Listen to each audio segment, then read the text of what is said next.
Welcome to Epstein Becker Green's Employment Law This Week podcast. I'm George Whipple. Artificial intelligence is top of mind for many employers and for the agencies that regulate them.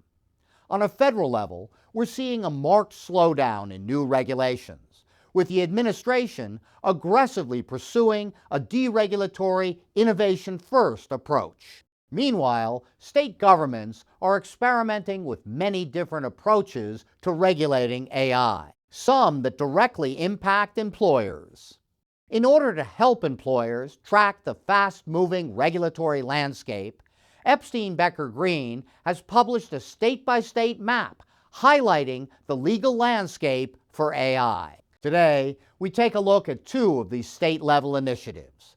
First, Epstein Becker Green's Courtney McFate tells us about California Governor Gavin Newsom's first-of-its-kind executive order on labor protections in the age of AI. The executive order doesn't create immediate new compliance obligations for employers, but it previews where state policy and regulation and enforcement may be headed in California. This order is different because it focuses on anticipating and mitigating labor market impacts rather than regulating the AI systems directly.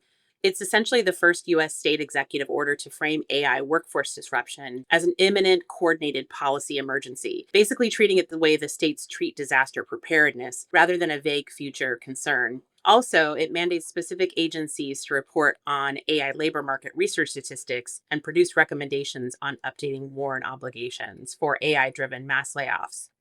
This is a first because no state has previously directed a review of mass layoff notification laws through the specific lens of AI automation and displacement. Moving across the map to Connecticut, we now turn to Epstein Becker Green's Liz Torkelson to take us through that state's sweeping new AI law, which includes transparency and non-discrimination requirements for employers. Connecticut recently joined a number of states in requiring more transparency in employers' use of AI in the workplace, specifically automated employment-related decision technology. Starting October 1st, 2027, employers must provide a written notice to applicants and employees whenever they are using AI to process an individual's personal data to generate any kind of output that's going to be a substantial factor or will materially influence an employment-related decision, such as hiring, promotion, discipline, termination, or training. For any action alleging discrimination involving these tools, Connecticut courts may also consider anti-bias testing as evidence of compliance. A good reminder that annual bias audits are a best practice for employers using workplace AI tools, even when audits are not legally required. Tell us, Liz, what makes Connecticut's law unique? Connecticut's law actually imposes some shared responsibility for compliance with the new law on developers of the automated employment-related decision technology. The law requires developers to provide employers with the information that they need in order to comply with the notice requirements. The law also imposes new reporting requirements on Connecticut employers when a layoff triggers the Federal WARN Act. Those employers must provide a written notice to the Connecticut Department of Labor disclosing whether the layoffs are related to the employer's use of artificial intelligence or other technology. Thanks, Liz and Courtney, and thank you very much for watching.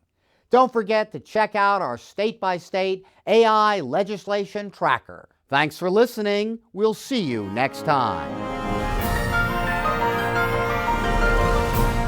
This podcast is presented by Epstein Becker Green, PC. All rights are reserved.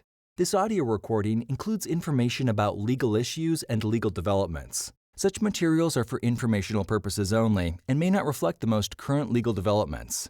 These informational materials are not intended and should not be taken as legal advice on any particular set of facts or circumstances, and these materials are not a substitute for the advice of competent counsel.